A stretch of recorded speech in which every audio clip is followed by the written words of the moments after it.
Hello, hello. So as she mentioned, yes, my name is Darnell Reed. I'm a chef slash owner at Luella's Southern Kitchen. We're located in Lincoln Square. So I have 20 years of culinary experience. I worked the first, actually 22 years now. I worked my first 18 years of my career with Hilton Hotels, working my way up from basically all through Chicago, once in the suburbs, so all in Illinois. And I started in the Palmer House Hilton. I worked there for about 8 years. And throughout the years, over the years working in hotels, I always knew that at some point I wanted to have my own restaurant. So basically fast forward to 2015, we opened Luella's Southern Kitchen in Lincoln Square. Luella is my great grandmother. Myself, I'm born and raised here in Chicago, but Luella is from Mississippi. So a lot of the recipes and things that we serve in the restaurant were actually either her recipes or recipes that I developed just from my travels and trying to understand more about Southern cuisine or soul cuisine. But I just figured that even if it was recipes that I developed, she was still my inspiration to do research and seek out these recipes. So we have been open in Lincoln Square for 4 years now at Luella Southern Kitchen. And the first year that we were open, we received recognition from the Chicago Tribune as the best new Southern restaurant. And then we also received recognition from Reader as the best soul food restaurant, which there are differences between Southern and soul. And as I'm cooking, maybe we can kind of dialogue and chat about different things like that. But we were voted best Southern and soul food restaurant by different publications. And also this past November, we opened our second location, which is Luella's Gospel Bird. And Luella's Gospel Bird, we focus over there on fried chicken. We serve fried chicken, jerk chicken, a few sides, candy yams, buttermilk biscuits, mac and cheese, collard greens. And like I said, throughout this time, I can talk to you more about things that we serve in Luella's Southern Kitchen as well, and even the reasons why we named it Luella's Gospel Bird. So it's like, I get that question a lot. So there's different things that we can talk about. Today's recipe that we're gonna make is gonna be braised short rib, and it's gonna be served with Savannah Red Rice. So the braised short rib and Savannah Red Rice is a recipe that we've run in a restaurant like as a special, but it's never been like a actual mainstay menu item, but it was very popular as a special. So traditionally, Savannah Red Rice made its way to America from Africa. Like there's a very similar red rice recipe that's called jollof rice. I'm not sure if you guys have ever seen it in like most African restaurants, but it's made its way to the US or to the low country, and now it's pretty much Savannah Red Rice. So, and you actually see it in different Mexican cuisines as well, like rice cooked in tomato, and then after you cook it in tomato, you kind of season it, and you season it your way. You use like pork fat and different things like that. But today we're gonna use andouille sausage. So I'll get right to it. The short rib, usually in the restaurant, I'm doing something a little bit different today than what we do in the restaurant. Usually in the restaurant, when we buy short rib, we use a farm. It's a local farm called Slagle Family Farms. We order from them. We'll usually buy boneless short rib, and then we'll also get some beef bones, because you need the beef bones to help with the reduction when you make the broth. So to make it gelatinous and a nice thick sauce in the end, you'll need the beef bones. But the reason I went a little different this time was because I went to like a neighborhood butcher. I was able to pick out the short rib. And the reason I actually do it that way as well is because sometimes you can order 15 pounds of short rib and you don't get a lot of meat. So it's like, okay, now it's done. I did have 15 pounds, but it was mostly bone, and the recipe's done, and I don't have enough meat to feed my family or to feed the restaurant or whoever you're gonna be trying to feed. So we usually go with boneless, and then we get the bones separate. But like I said, today I was able to find a nice meaty piece of short rib. First thing I added to the pan was some canola oil. Just got my pan getting nice and hot, ready for the short rib to give it a nice sear. Then we'll take the actual short rib, which I did season with a little kosher salt. And we'll let that kind of hang out in there for a bit. So what we're doing now is we're caramelizing the short rib. We want to give it a sear. Actually, we'll give it a sear on all 6 sides. So because we'll do all 4 sides plus the top and bottom of the short rib itself. And what we're doing now is searing in the juices, and actually we're just developing flavor.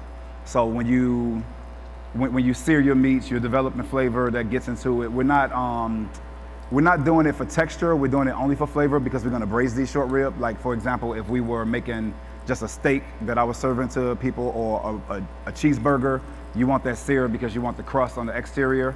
This one, we're gonna only do the sear just to give it like optimum flavor. And we'll season both sides.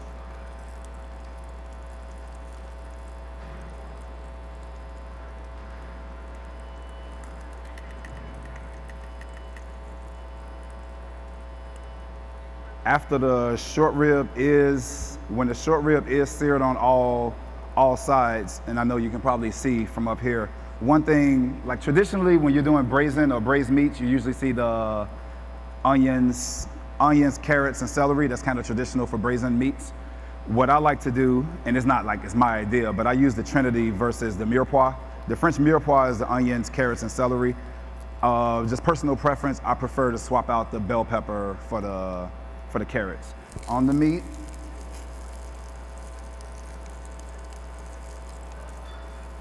and as I mentioned, it's only about flavor development at this point.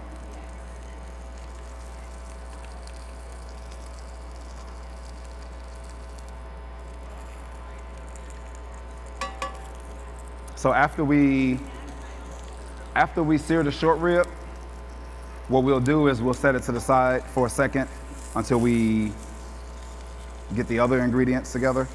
We'll set the short rib to the side, and then we'll start adding, as I mentioned, what is called the Trinity. It's called the Trinity in Louisiana as opposed to the mirepoix. So we'll add that, and we add our bell peppers. We want to basically, we're pan roasting now. Our bell peppers, our celery, and our onions.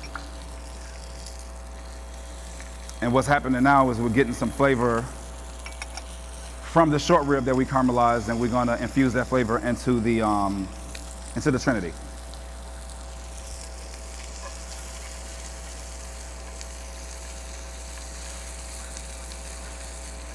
And what you want to do is like season in layers. So I did season the short rib.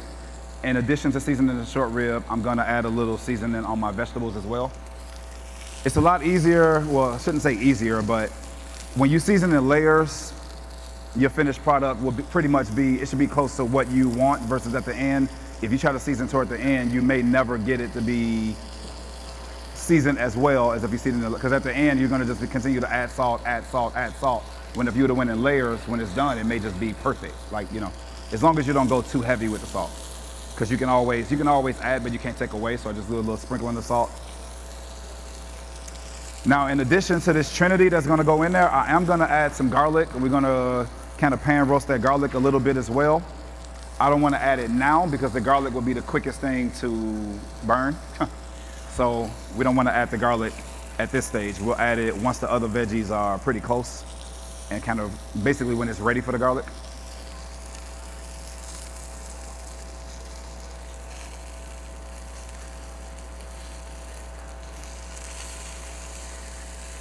So yeah, so the same thing that we did with that short rib is exactly what we're doing with the vegetables. We're giving it some caramelization. And I'm pretty sure at this point now we can add the garlic.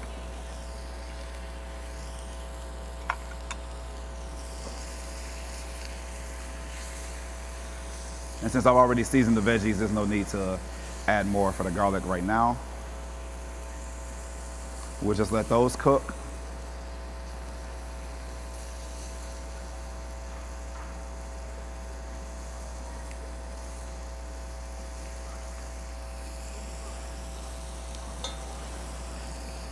I have a question actually for you guys. Has anyone been to the restaurant before? No? Shame on all of you. So shame on you.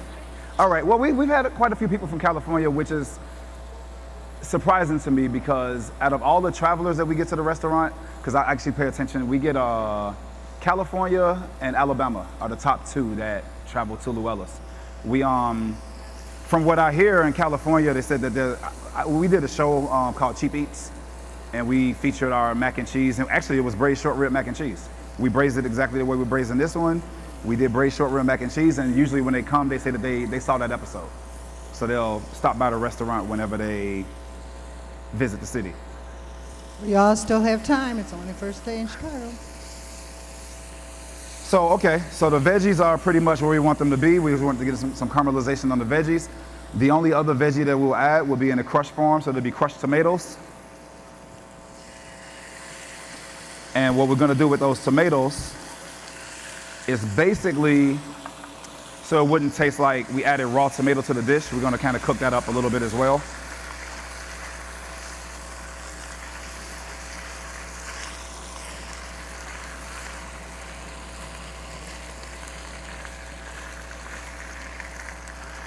And once those tomatoes are cooked, the next thing we're gonna add will be, the next thing we're gonna add to the pan is red wine, and we're gonna reduce the red wine.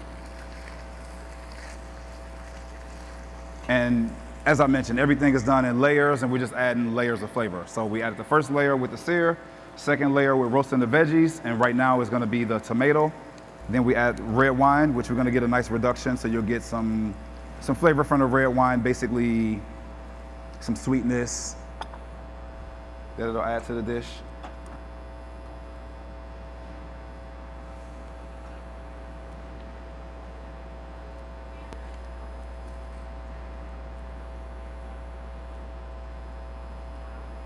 So with the red wine, what we will do is we'll make a reduction out of that as well. So right now we have the veggies, we have the short rib flavor, we have some red wine, we're gonna make it into a reduction. After we reduce that, then we can add the short rib, pretty much add the short rib back to the party, and we'll be good to go with we have one more question. Okay. Sorry to cut you off there. Is there a particular wine that you use? Well, actually, I prefer Merlot.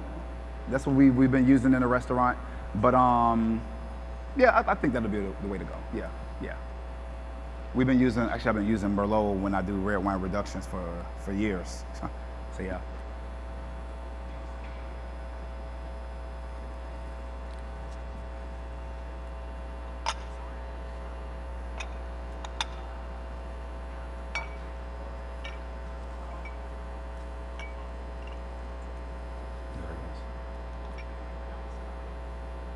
Okay. This one. Okay, thank you.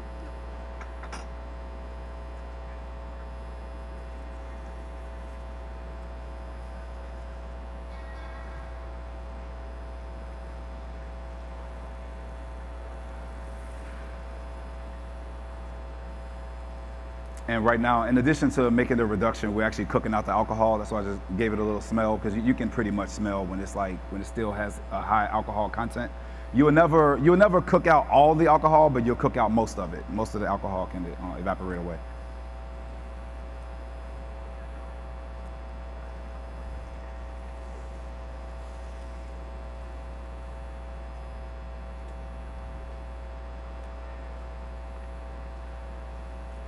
And actually, yeah, the short rib will be doing this thing. As I mentioned earlier, the dish that it'll be accompanied by will be the Savannah Red Rice, in which I got a little prepared with it already. The rice itself is just rice cooked in tomato juice versus cooking the rice in water. So right now, that's all that is. That's just rice cooked in tomato juice. But what I have that we're gonna cook with it when we get to that point, when this short rib is almost done, is we have a little tomato broth, which actually is very basic. It was just tomato, ham hock, bay leaves, black pepper, and kind of let it cook into a broth. And when we're ready to make the rice, we'll use that same broth to kind of get the rice up to where we want it to be.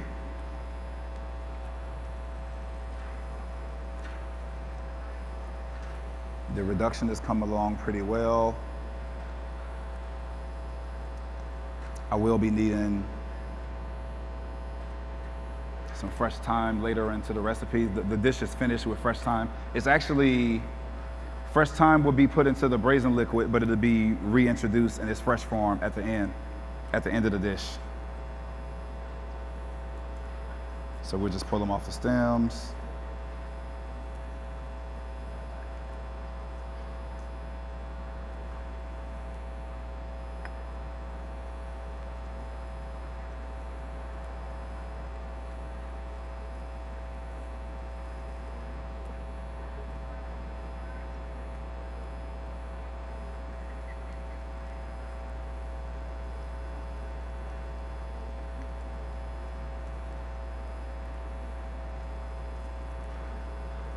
concentration is still going.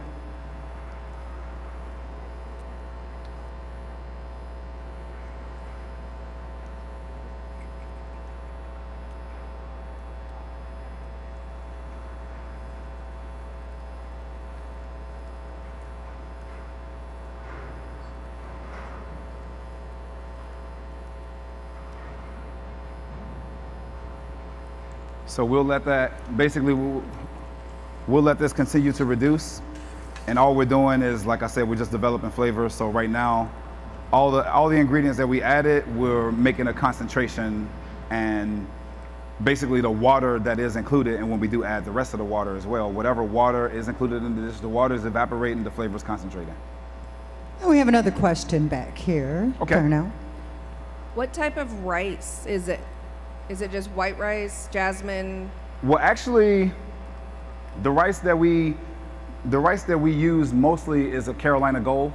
So we use Carolina Gold rice in the restaurant, but it can work with any long grain. Long grain rice will work with this dish. I like jasmine rice as well, but it may if you may have to wash it quite a few times to make sure that, because you don't want it to be sticky rice at all. So what I was going to do now is just basically add the short rib back, but we're not done reducing the liquid. The liquid's getting nice and thick. We want it to get a little bit thicker. Let the liquid do its thing. I can probably turn that down a little bit.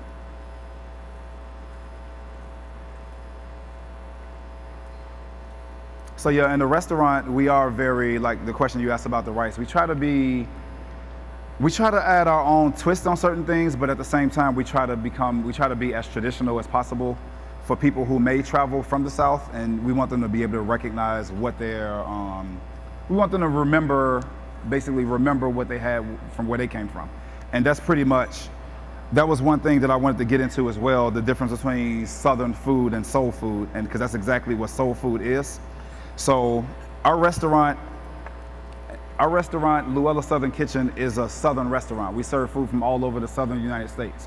We have food from Carolina, Low Country. We have Mississippi hot tamales. We serve chicken gumbo. We serve po' boys. On occasion, we'll make etouffee. We'll make hoppin' john. There's quite a few things that we make that is from the South. And as I mentioned, we've been open for 4 years, and we've been pretty much preaching that to everyone for 4 years, that we are a Southern restaurant. We're not a soul food restaurant. And part of our reason is because we do feel at some point we will open a soul food restaurant, and we can show people that there is a difference between Southern and soul. But with that being said, when we were awarded by the Reader as Best Soul Food Restaurant, we accepted. So the differences from what I understand is the food that we serve in Luella's is all Southern food because it was native to the United States. It's Southern. So the food that would be considered soul food is kind of what I'm trying to do when I bring people from your native state to Luella's, is to give you something that you remember. So before soul food, there was soul music. So, like, you know what I'm saying? So the term soul was coined by African Americans, and we wanted to, basically we had soul music, and then we started calling soul food because it was the food that came from Africa to the United States. So it's like one of America's first imports is soul food from Africa to the United States, and it's pretty much the food that we remember, the food that we ate, the food that we remembered. I can tell you a quick story that I remember. One day we were really busy in the restaurant, and our dishwasher volunteered to help us out, and we had like a bunch of collard greens that we had to clean. So he cleaned the collard greens for us, and he was like, hey, after cleaning them, I can make them, just show me the recipe. So I showed him the recipe for the collard greens, and as he was preparing them, now the dishwasher is from Ethiopia. And as he was preparing them, he told me, he said, I'm going to show you something later. This recipe is the way we made it when I was in Ethiopia. So, and he was able to pull it up. He pulled it up on YouTube, and he showed me the recipe. He said, there's no difference from what you just did to what we were doing in Ethiopia. So it kind of just reconfirmed that recipe is, first of all, very old. It's been around for a long time, but it made its way to the United States from Africa. And that's kind of what we're gonna do today as well with, it will be called jollof rice traditionally, but if you go to the American South, it'll be called Savannah Red Rice. So red wine reduction is pretty much where we need it to be. The short rib is already added back to the pan. What we do now is we'll add some cold water. Introduce cold water to the dish. You pretty much just want to cover the short rib. And when we were serving the braised short rib mac and cheese on the menu, we called it Forever Braised Short Rib Mac and Cheese because we did this process on a much bigger scale. We put the lid on the pot and we went home. And the next day, it was pretty much ready for us. So it was about a 12-hour braise on the short rib. But like I said, it was a bigger chunk of meat as well. So we do a lot of braising like that. Even our gumbo, like I'm from Chicago and my great-grandmother's from Mississippi. And I do speak to a lot of chefs that are from the South, and sometimes which is true, like it's just our flavor, it's the way that we do things. When you make gumbo, you wanna, I don't know if any of you ever made gumbo, but when you make the dark roux, you stand over it and stir it and stir it and stir it, and it's pretty much like a 45-minute process. If you forget about it for a second, it's gonna burn on you, and then you have to start the process over, and it's kind of annoying if you don't have the time to just stand over it and not leave it alone. So what we did in Luella's was we decided to develop, I thought about it, I'm like, what if we treated the roux for the gumbo, because if you ever come to the restaurant, you try the gumbo, people usually ask, which surprises me that they have that type of knowledge about gumbo, who made the roux? They don't ask about the gumbo, who made the roux, and so what we decided to do in Luella's, I asked the cooks before we tried it, like, what if we treated the roux for this gumbo the way you will caramelize an onion?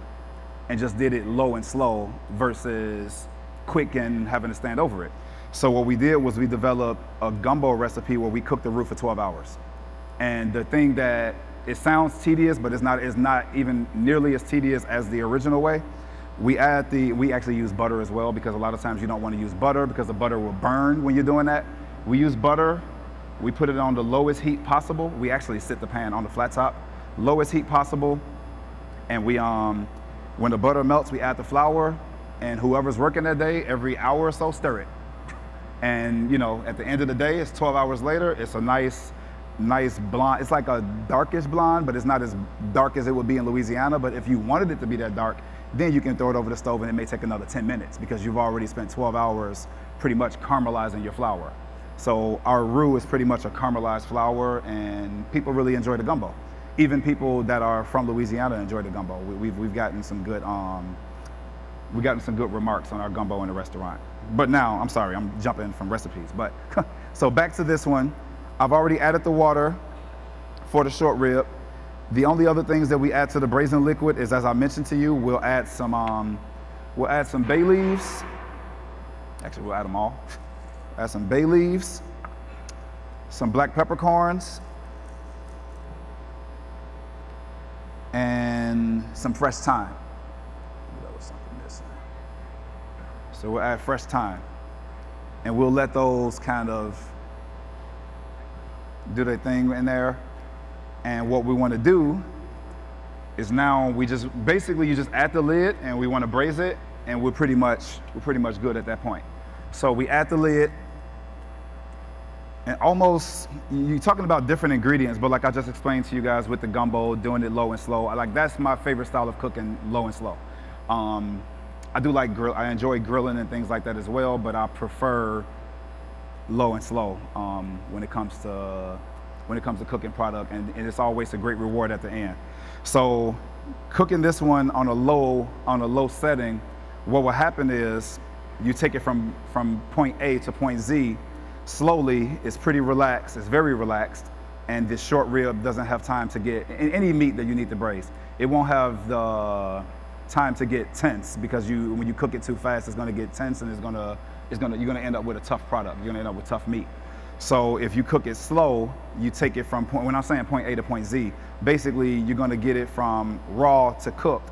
And when it's cooked, when you're talking about braised meats, just because it's cooked, that doesn't mean it's ready to eat. So once you get it cooked, you want to take it to another stage, is you want to break down the collagen that's in there, and the collagen will turn to gelatin. It's going to gelatinize, and you're going to get tender meat. And that was, like I said, part of the reason why the mac and cheese that we were serving in the restaurant was so popular.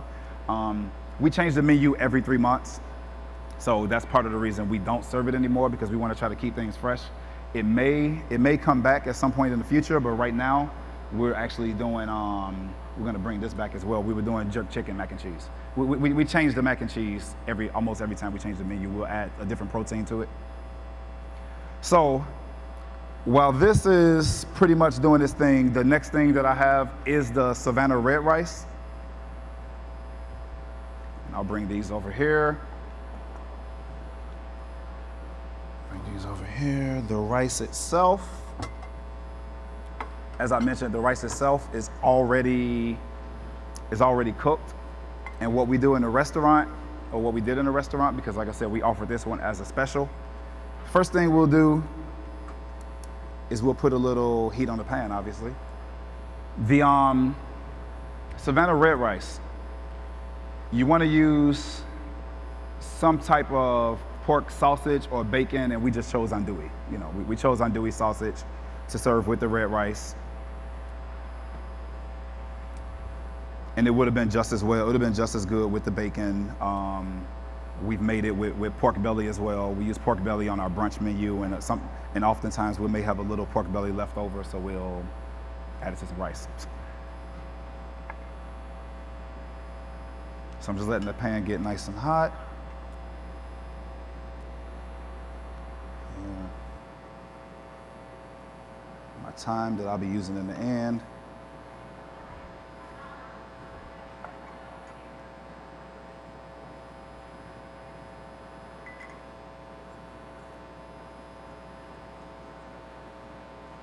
Salt.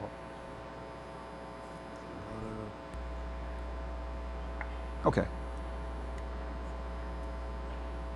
I think I may have a little bit more oil than I need, so take some out of there. Because the sausage is going to produce its own oil as well, so.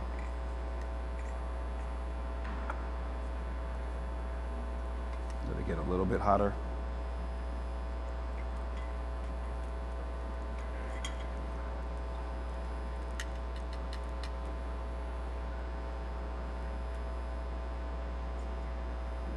Okay.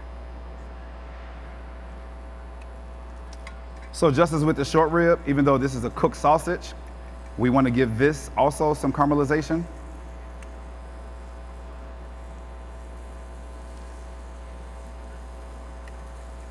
We'll let that sausage caramelize a little bit before we add the rice and other ingredients.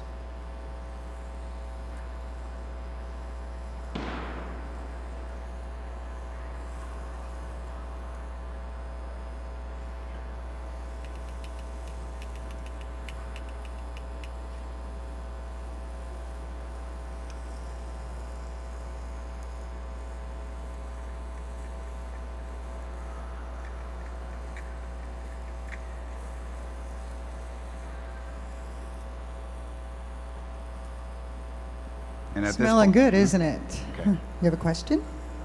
Have you altered any of your grandma's recipes, or have you pretty much stayed with her recipes? One. We've altered one, and it was the cornbread, and it was because we wanted to offer, well, it was two reasons. Number one, growing up, her recipe for cornbread, we made it pretty much the way you'll make it in Chicago. We had half flour, half corn. And a lot of people from the South, they don't add corn at all, but she used the half flour, half corn. So we started getting some, it was like I said, it was a combination of things. We started getting requests from people who were gluten-free, people who wanted, you know, more items gluten-free. And one of the things they brought up was like, well, actually traditionally Southern cornbread doesn't get flour. So that one we did change it. We changed it from half flour, half corn to all corn. So it's all 100% corn now. But that's probably the only one that we really altered. Another question? Just was wondering, is your grandmother still with you, or was she? Actually, I was going to mention that next. Oh. She's not with us anymore, but she was when we opened the restaurant. We opened the restaurant 2015. We opened in February 2015. She passed away in October of that year. But she was very happy with knowing what we were doing, our plans moving forward. And she's actually my great-grandmother, so I was fortunate. I know a lot of people that I know have not had a chance to even meet their great-grandmother. And I'm like, I met her, I lived with her at one point. I have a little girl who was born 7 days after we opened the restaurant, and they met each other, so I had to get a picture with her because I'm like, we have 5 generations of family in one picture, you know. So she's the 5th generation, my daughter, and we but yeah, she was very happy with the fact that we were making this, following this dream of opening this restaurant. So now I add the tomato broth, and pretty much from that one, after the tomato broth, I'm gonna just toss the rice with it, and we'll be pretty close there. So quick story too about my great grandmother too. One about the cornbread and one about just her, period. So the cornbread, when I was actually planning to open a restaurant, I made cornbread. It didn't taste anything like hers. I couldn't figure it out. So I went to go and visit her, and I explained to her what I was doing. I'm like, hey, I'm making this cornbread. It tastes nothing like the cornbread you used to make for us growing up. Like, what am I doing wrong? And she's like, well, why don't you just tell me what you did, and I'll tell you where you went wrong. So, and that's what I did. I started going through the list of ingredients that I did with the cornbread, and I'm like, hey, you know, I added butter, I added a little cayenne, I have the corn, and she's like, well, actually you messed up in the beginning already. And I'm like, what do you mean I messed up in the beginning? She's like, real cornbread, we don't add butter to cornbread. And I'm like, I didn't know that, but I added butter to cornbread. And she's like, when you make cornbread, you actually need lard when you make cornbread. You need some type of lard or some type of animal fat, because the butter actually contains water. And when you bake the cornbread, the water is going to evaporate, and you're going to end up with dry cornbread. But when you make it with an animal product, and it doesn't have to be pork fat, and it could be duck fat or but she used lard. She used pork fat, and I do now as well. When you make it with lard, that lard is going to stay. It's going to stay in the cornbread when it's done, and it's not the healthiest for you, but that's why it tastes so good. So that's why when you eat the cornbread, it's going to be moist. It's moist because of the lard you added. So that was one thing that she actually taught me about the cornbread. And I asked her for the recipe. She said, I don't have a recipe, but I'll tell you how to make it. So she told me all the ingredients that she used. I went back to the kitchen. That's how I work. I measured everything. I made a recipe. I went back to her, had her taste it. She enjoyed it. But I'm the person who makes recipes, and she's just go for it, basically. I can do that a little bit sometimes, but in the professional setting in restaurants, I always want to have a recipe. That's just my style. So add a little bit more broth. The rice is pretty much where we need it to be. And as I mentioned before, the rice itself, I'm gonna finish with some fresh thyme. And I can pretty much set that to the side. That's pretty much what red rice will look like, even, I would say no matter where, because I've had it in Charleston as well. And Charleston, from what I remember though, it didn't have any, they probably cooked it in pork fat and things like that, but I didn't see any, and I didn't detect any meat that was still in it. But that's pretty much our recipe for the red rice. The short rib, so this is the one that's braising, and this is one that I've had braising a little bit earlier, so this one should be pretty close to being done. Cooked piece of short rib. So in addition to, maybe I'll reuse this later. With the when you make the braising liquid, what I like to do, and I know a lot of chefs would do this, instead of braising your short rib and losing that great liquid, we'll take some of the liquid and we'll reduce it even further to use as our sauce that we're going to put on the finished product.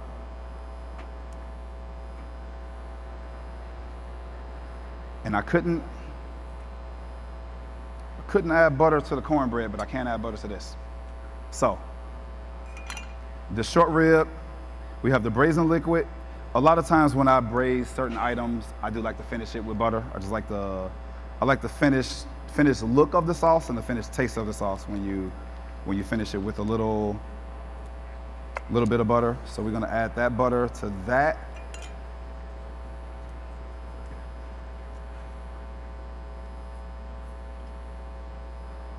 And I'm gonna pretty much do a little, if I can get this right, a little caramelized, well, not caramelized, a little green onion garnish. This will work. That we'll put on top of the short rib when we actually plate it. And it's pretty simple.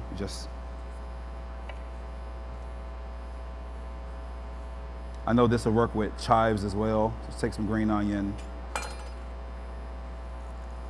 split it, and basically continue to just repeat the process. Split the green onion in half lengthwise, split it again, split that again, and you just continue to do that. You make it like little strips out of the green onion.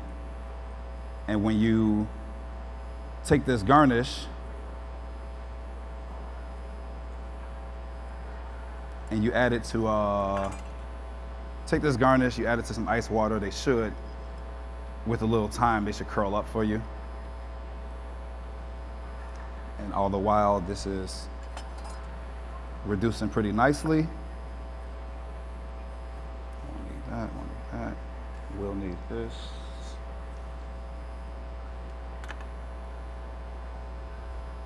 So pretty much while that's reducing, the only thing I'm gonna do, I have tasting spoons. I want to give that a little taste.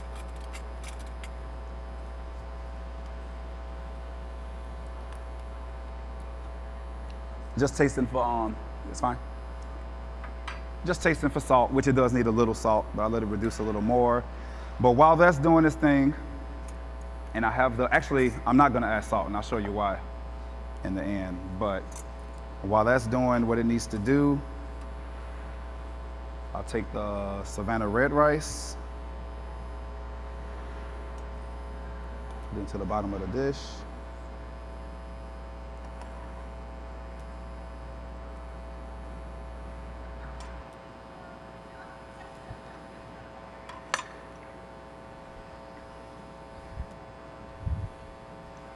The short rib, when it's done, this should actually happen.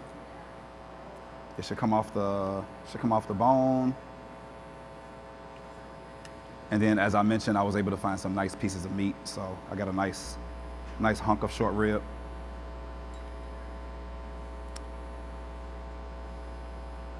And the good thing about braising also is, like, for example, when you braise for so long, if you want it, and if you were serving this at home, you can actually turn it off and leave it in the pot for at least an hour, and it's not gonna overcook. It's gonna just continue to braise, and then you take it out and you can serve it. It's gonna still be hot. It's gonna be probably even better than it was when it was first done, because you still wanna let it rest a little bit before you actually dig into it. And that's pretty much close to being the dish, but I'll show you what I meant here. So you wanna top that, and then we're just letting that reduce a little bit more. Making our own pan jus.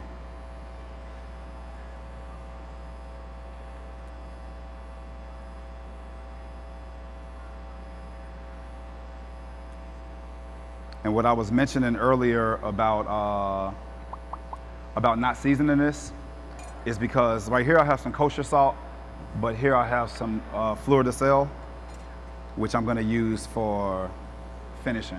Fleur de sel is pretty much a finishing salt. You don't wanna use it to season your food and then braise it. It's more, it's a French salt. It means like the flour of salts, and it's a larger grain. So you get, instead of just having the seasoning, you get salt and you get texture. And it's meant to do that. Like a lot of times, this will be the salt that they'll have on like salted caramels or different things like that. So we use this in a restaurant for a few things. We actually even use it in a restaurant on our French toast. We make French toast, we make like a bourbon caramel over it, then we put a little fleur de sel, and we serve it with pancakes as well. Like put a little fleur de sel on the butter, and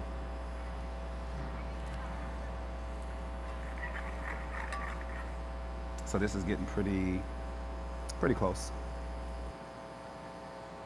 Get that out of the way.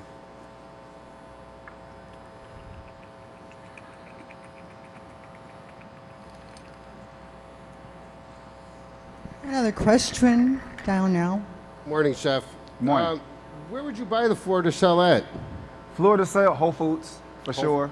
Like I said, for now I order it, but when I have purchased it, Whole Foods will have it for sure. I would think Trader Joe's may have it as well, but Whole Foods for sure, they'll have it. And if all else fails, because sometimes things fail, Amazon. Yeah, yeah. They have everything. Always So Amazon. You're welcome. yeah. Because that's one, now that's another thing. The reason I mentioned Amazon too is because when we first opened, we wanted to use sorghum. And it's almost impossible to find sorghum in Chicago. So we went Amazon, and we've been ordering sorghum for years now through Amazon. The only thing they don't have for me are my Benny seeds. So Benny seeds I get from a farm in South Carolina, Anson Mills. We get Benny seeds from them. So just melt the butter into the dish. It's pretty much what we're doing here. And what we want to do is take that liquid that has the butter into it, put it over the short rib. That's our braising liquid. And then in addition to the braising liquid, as I mentioned, we'll add a little fleur de sel. After the fleur de sel, probably wasn't that long, but we'll come back with some scallions. Some scallion garnish. And then we have the braised short rib with Savannah Red Rice, and we use the pan reduction as the sauce. That's it. And there you have it. Thank you. Thank you, Darnell. Thank you. That looked delish. Appreciate it. Smells great, huh?